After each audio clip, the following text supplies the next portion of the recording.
In this Knit Minute, I'm going to talk about the lovely shapes that our yarn comes in. In the industry, it's known as the put-up of the yarn. I'm going to go over the names of these and how they work and what we do with them when they come in that state. So first we'll start with the ones from the manufacturer.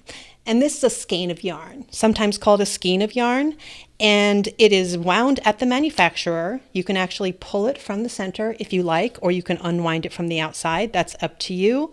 Pretty handy. You don't have to mess with it. You can work from it just like this. The next is a hank of yarn. This is most often how you'll find nicer yarns and indie dyed yarns and yarns from smaller manufacturers.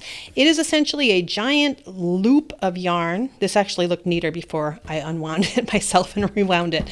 It's a giant loop of yarn that can't really be knit with. You can't really knit with it like this without getting a tangled mess. So you'll want to use a ball winder and swift to wind it up, or you can have somebody hold their hands out and you can wind it by hand.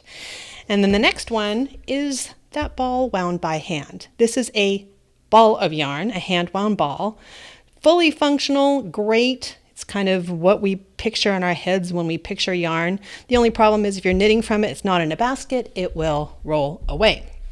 The next one is a cake of yarn. This is wound on a ball winder and swift. If you have a ball winder and swift at home, this is what you'll get. You can also have this done at the yarn shop when you buy yarn.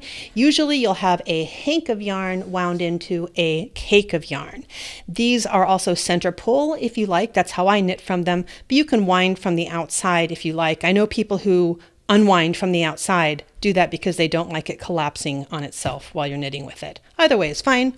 So here we go. Hank, skein, cake, and the ball rolled away.